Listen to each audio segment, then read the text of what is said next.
I'll share with you what is pretty much a sad story, sad expat story. It began years ago. In fact, it was about the third year that I was running my channel, and I was just starting to get a lot of people contacting me, both expats and Filipinas on my Facebook. And the Filipinas were contacting me and saying, "Oh, sir, can you find me a foreigner? Can you get me a foreigner?" And it was so many. I mean, it was like sometimes 8, 10 messages every day. I was just getting inundated, and I would just copy paste, and I would say, well, I don't do that. I'm not a matchmaker. I don't recommend anybody. So my solution was I created a Facebook group called Single Friends of Rike. And once I created that, again, it was free. It was just a Facebook group. Every time I got a request from a Filipina or an expat, hey, can you find me a good Filipina?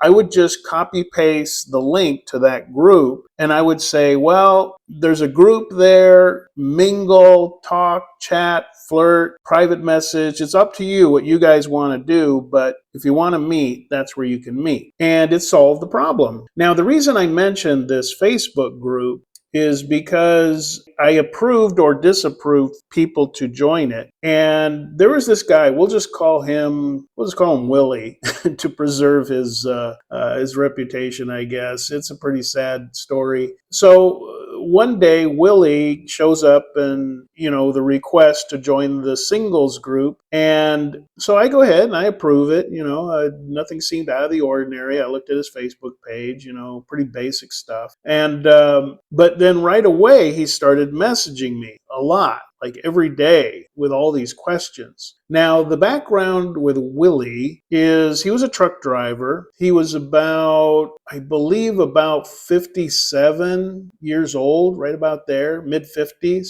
His route and where he lived was right there around Tennessee, that whole area. So he was daily asking me all kinds of pretty basic questions, like, well, where do I find a Filipina? What do I say to her?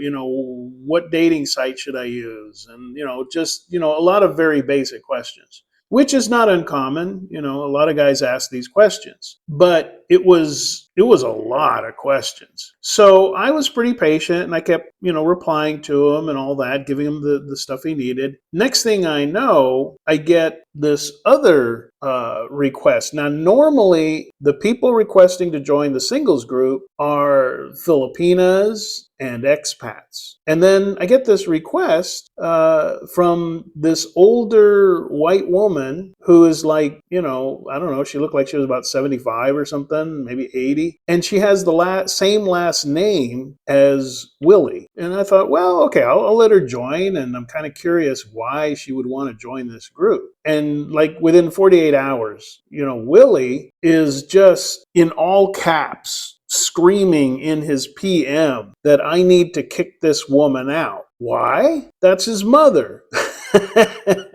So I guess he lives with her, and she was curious about what goes on in this singles group, and so she joined the group just to see, okay, well, who's he talking to and what's this all about? And so he was livid, and he was like, you got to throw her out of there. I don't want her in my business, and I don't want her to know what I'm doing, and, whatever. And I told him, I said, well, because I had just a few rules for the group, don't abuse each other, that kind of thing. I said, well, tell you what, if she breaks one of the rules, I'll kick her out right away. I'm not going to kick out anybody just because someone else says so. If some Filipina asked me to kick you out, you wouldn't want me to do that on that basis alone, would you? And of course, he just went just nuts, But, I made my decision, and he could live with it or he could quit the group. But, that's just how it goes. So then I get a message a few days later from the mother. And she says, well, I'm a little concerned for Willie, her son. She says, a lot of these people in the group, she goes, I don't think he's ready for this. She said, he's been through some tough times, and he's a truck driver. He's alone a lot. He's never really had any major relationship, never been married, never had kids. He was like, again, in his mid 50s, just not very socially adept. Let's put it that way. So even his own mother is saying, well, I don't think it's a good idea that he does this sort of thing. And now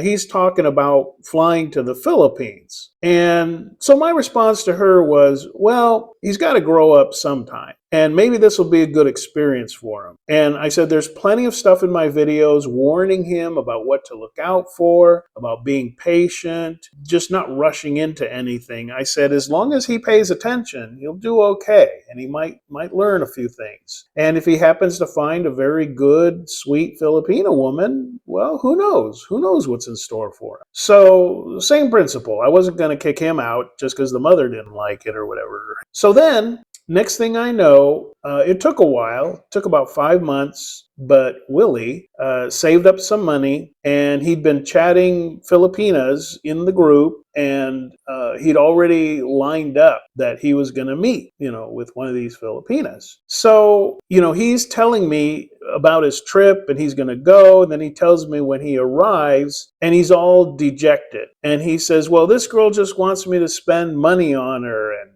all this stuff. But he figured, and he's telling me this, he figured he already traveled all that way. He already had been chatting with this girl for whatever, month or two ahead of time.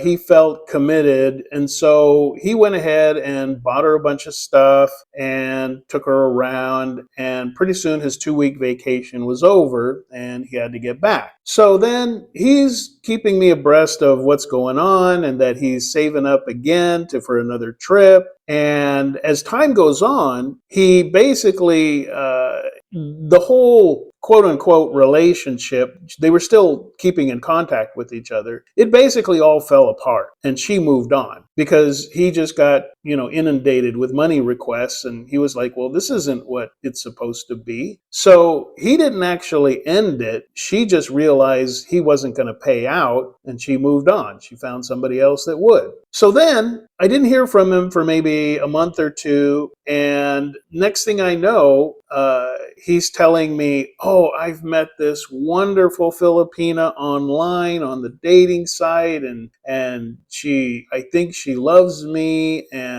I can't wait to get back to the Philippines to meet her. So he goes ahead and makes another trip and meets this Filipina who seems to be, from what I could tell, a normal person and wasn't hitting him up for money or anything. And they get along well enough. And same thing, his vacation is over, he's got to go back home. And I guess the chemistry just wasn't there. And she just started ghosting him, and he's, at first, like, he's telling me, why isn't she calling me back? Why isn't she writing me back? Why isn't she looking at my messages? And I told him, I said, if she wanted to talk to you, she would talk to you. Just get a clue. She's not interested. Find someone else. But he wouldn't let it go. So next thing I know, he's sending me video links. And he started a YouTube channel, in Tennessee, not to talk about what he's doing in the Philippines, but from his room in Tennessee. And in these videos, he's using the video channel to talk to her, the Filipina that isn't responding to him. And he would do these 20, 30-minute videos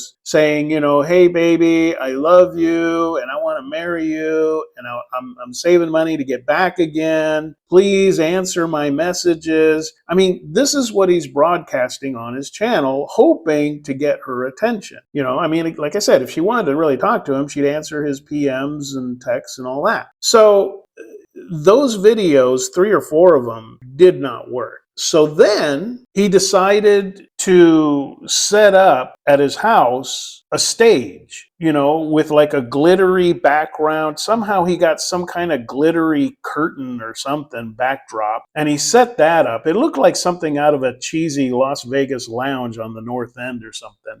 And he put on, this polyester suit, which if you imagine like something, a polyester blue semi-Western suit from Tennessee, that's basically what he was wearing. I mean, even, like if you imagine like one of these roaming preachers from back in the day with the patent white shoes, the Pat Boone era. Okay, that's what he's wearing. So he sets up this stage and puts on this suit, and he's got a microphone, and now he's singing Elvis love ballads to this woman who won't talk to him, the Filipina. And he did about 3 or 4 of these, and after the song, he would, again, say, "Baby, I love you, and I did all this for you, and please answer me." Now she, meanwhile, he's telling me, "I don't understand. She won't answer me." So then it got worse. So then, when that didn't work, again, on his YouTube channel, he's doing these videos. Now he's begging her. I mean, to the point of crying, snot coming out his nose. He just totally loses it. And he is looking a bit demented. He is just fixated and obsessed with this Filipina who is showing no interest in him. Hasn't even talked to him in like 2.5 months. So he's just laying it all out there, crying, "Baby, please take me back. I love you. I'll do anything for you." Big surprise. She never did contact him. So then it got worse. He started, poking around the internet, poking around the dating sites, and he tells me, "I found a new Filipina, and she shows way more interest in me, and we talk and we chat and we video chat." That becomes important. He goes, "We video chat and we talk and we get along so great." He goes, "And I'm getting ready to go back to the Philippines, and I'm going to meet her." And so he does. He flies out to the Philippines again, his 3rd trip now, and he's telling me he's on his way, and then I don't hear from him during his trip. And then he messages me when he gets back. And he says, "Oh, well, she's pretty much everything that I was hoping, and, treats me so good and so affectionate and so, way better than those other first 2 girls. And this one is just treating me like a boyfriend should be treated, and, and all this." And I said, "Well, that's good. That's good. I'm happy for you. I'm glad you finally, 3rd time's a charm. Maybe, now you found somebody for you." And he's like, "Oh, yeah, let me send you some pictures." So he sends me like 3 pictures, and I'm looking at it, I'm zooming in on it, and it's a ladyboy.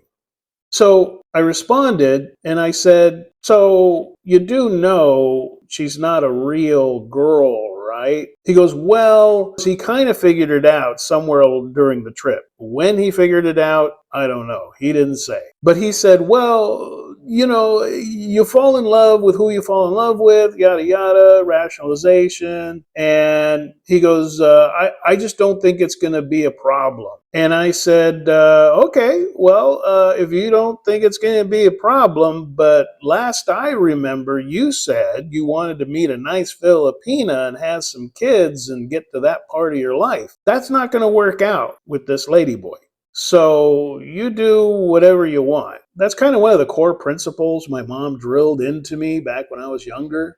And I used to get frustrated trying to help other people. And my mom always told me, people are going to do what they want to do. They're just going to do it. Doesn't matter if you try to change their mind or show them a better way. People are going to do what they're going to do. You just got to let them do it. And you can try to warn them. You can try to show them a better way, but you just have to accept people are going to do what they're going to do. So that's how I handled it with Willie. And that was the last I ever heard of him. I don't know if he stayed with her. I don't know if he finally found a nice Filipina and settled down. But I look at his situation. A truck driver spends a lot of time on his own. Now, some truck drivers spend a lot of time on their own, and they put that time to good use. They listen to audiobooks. they learn things off the internet with videos that are podcasts, and they're staying abreast of social or political or science issues. A lot of these guys do put their, I've had some really good conversations with guys that are truck drivers. But in his case, he wasn't very good socially. Social skills was not his forte, and being a truck driver, being alone a lot, didn't give him much opportunity to sharpen those skills. So you can guess and theorize where he ended up. I haven't heard from him in probably 5 years, maybe 6 years. I have no idea how it turned out. But all this to say that if you or somebody you know is thinking of going to the Philippines, whatever challenges or lack of skills or bad habits you have, they're going to follow you to the Philippines. And the mistakes you make back home are the same mistakes you're going to make. So what you got to do is learn. You need to beef up on your skills. Go to channels that teach you basically how to deal well with women. And this is the tricky part. You have some guys who are just so red pill, they're misogynists. They just want to abuse. They think that basically putting women in the abuse category is the only way to deal with women. And that's just wrong. That's not the healthy way to interact with a woman. Then you got guys that are totally on the other end, like him, who put women on such a pedestal, they're just slapping him around left and right. The answer is in the middle. I would say look up Stoicism. I'll put in the description a channel that I think is very balanced and helpful. Just try to learn a balanced approach to dealing with any women. Doesn't matter. It doesn't have to be just Filipinas. You have to have self-respect. You have to set boundaries. You have to know what you want. You have to do these things so that you don't end up either being led astray by a woman or chasing after somebody who obviously just isn't interested. And that's fine. You're not the kettle of fish for everybody, and that's okay. If this one's not interested, well, there's another one right over there. It's the same with us. We meet women, and we're just not interested. So what do? We go look somewhere else. We go to the next one. So love to hear your thoughts on this, and we'll meet you in the comments.